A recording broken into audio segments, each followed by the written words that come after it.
Today we're looking at a behind the scenes breakdown of the next short film that I'm working on, specifically the gear that I'm using. But first, if you're new to the channel, my name is Anson, and on this channel we talk about filmmaking, specifically budget gear, tutorials, and a behind the scenes look at the projects that I'm working on. So if that's something you're into, consider subscribing. Now, for those that follow the channel on my various social media platforms, you know that I'm working on a new short film. What I do want to do today is kind of give you a little bit more of a behind the scenes breakdown of some of the gear that I'm using, why I'm using it, and potentially some problems that it solved for me as far as it comes to production value and the production choices that I've made on set. Let's start first with the camera that I'm using, and this was a hard one. I love all the cameras that I own right now. I own the OG Pocket camera, I own the Pocket 4K, and I own the Sigma FP. So which one did I go with? The Sigma FP. I love this camera. This camera is not as production ready as the Pocket 4K, or maybe even for that matter, the OG Pocket camera, but there's something just about that full frame look that I loved for this narrative. Now, to help with that full frame look, I'm actually using the Canon FD 50mm f1.4, just with all the different tests that I've done, and I'll try to put up some B-roll of those tests. This combo was one of my favorites, and so just having that full frame 50mm look, extra beautiful. I don't get to use my FDs that much, so I went with the FD. Now, I'm not gonna go through a complete rig breakdown of the FP. If you do want my rig breakdown, because I feel like I've got it pretty fine-tuned and got a good solution for rig for the FP, if you want that breakdown, let me know in the comments below. For that matter, if we talk about anything here today that you want a review on or my thoughts on, let me know, comments below. But that being said, I do want to address some of the peripherals that I'm using on the rig to help with production. One of the things I do want to mention I'm using on this rig is I am using the Blackmagic Video Assist 12G. You guys have heard me mentioning this recorder before, but it's going to allow me to shoot B-roll with the Sigma FP. Now, I do want to give you my overall thoughts on the recorder, but again, that may be a separate video. That's what I'm using for my monitoring system. I may use my wireless follow focus rig that I did a couple weeks ago, and if you want to see that video, I'll link that up here in the corner. And with that, I'm also using the Nucleus Nano for this shoot. Because I am the cast and crew for this shoot, I may not be able to be close to the camera, so having the Nucleus Nano so I can pull a rack focus is actually gonna be really helpful, so that will be a part of the rig as well. So that's the camera and lens and maybe some of the gear that I'm using for the shoot, but obviously no film is just a camera, lens, and a monitor.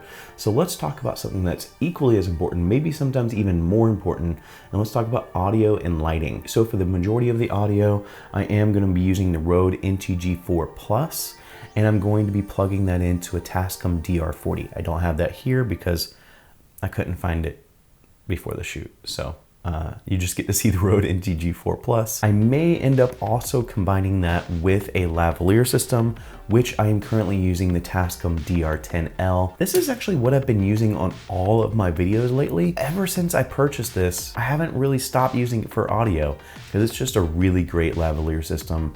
If you guys want a review on this as well, let me know. I prefer the lavalier because it does get the mic a lot closer to the talent, but one of the costumes I'll say is a little bit more elaborate, and so having a lavalier on that costume may be a little bit harder. And so for those scenes, I may boom the audio, but for the scenes where it's myself and I'm in normal clothes, I may use a lavalier. Now let's talk about lighting. When it comes to cinematography, lighting is just as important as what camera and lens you're using. And honestly, this is one of the things that I struggled with the most. But lighting, I had a few different solutions, and I want to kind of actually talk about the progress that I made with the lighting solution I came up with. So I knew for this shoot going into it, I wanted to use an Aputure b7c. And if you haven't seen a review for this light yet, I haven't put one out, but I have a buddy of mine that did, and I'll link that up here in the corner if I haven't run out of cards yet. But I've really been enjoying this light because it does offer a good way to put up practicals, but also it's bicolor, RGB, and it offers effects. And between the bicolor and the effects options,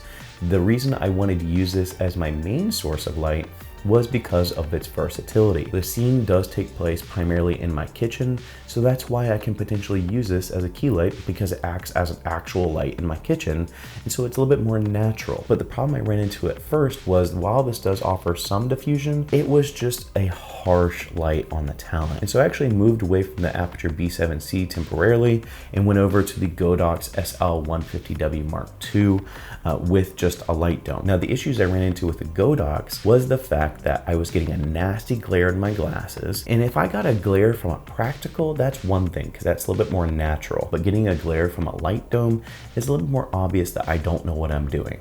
So I wanted to get rid of that glare, and unfortunately the light dome was just not doing it for me. The other issue I ran into with the Godox is, while it does offer a broken bulb effect, which is what I'm using in this shot, I noticed that it caused a lot more flickering in my image, a little bit less natural of a flicker. Now, I know I can probably get past that by changing the frame rates on the camera potentially, but I just didn't want to do that. And so between those two issues of just the glare in my glasses and the effects not being really what I wanted, I went away from the Godox. So where am I at now? So I went back to the B7C, but then I purchased a very budget-friendly diffusion system, which is just a paper lantern shade. These are an amazing DIY diffusion option, especially if you're on a budget and you're trying to turn it practical into more of a key light. This offers a little bit more diffusion, so the practical that you're trying to use is a little bit more kind to your skin tones.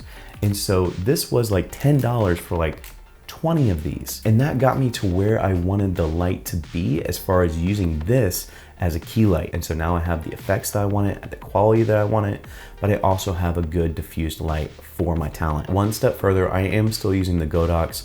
I'm not using it with a light dome. I'm just using it normally, and I'm actually bouncing it off my ceiling at like 10 to 15%, because I noticed that when the broken bulb effect happened with the B7C, it was just too jarring to go from light to complete darkness. And so this just offers a little bit more pop of light, a little bit more of a fill light as well.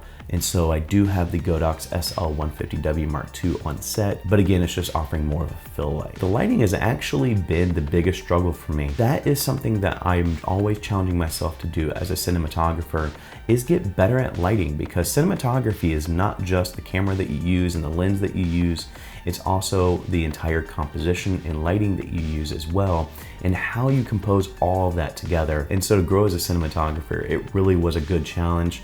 And I felt like I did a pretty good job at getting the right solution, the one that fit the scene just right. And so that's the gear that I'm using for this short film. If you guys want more BTS breakdowns like this, let me know. I really enjoy kind of talking about my process, and honestly, I really couldn't make any other video this week because I'm just so focused on this film. And so this was really helpful to have more of just like a sit down of the process, a little bit more of a bringing you guys into my world and what's been going on lately. And if you did enjoy this video, make sure to give it a like. If you're digging the overall content from the channel, if you want to see more just how to take gear and make a film with it and create a story with it, because let's be honest, gear matters to a certain extent, but when it's all said and done, it's how you take that gear and make a story out of it. So if you guys are interested in that process and what that looks like, definitely consider subscribing, because that's what 2021 is going to be all about. As always, go and find your journey, go embrace life, stay safe, be happy, support each other, wash those hands, and I'll see you here next time. Peace.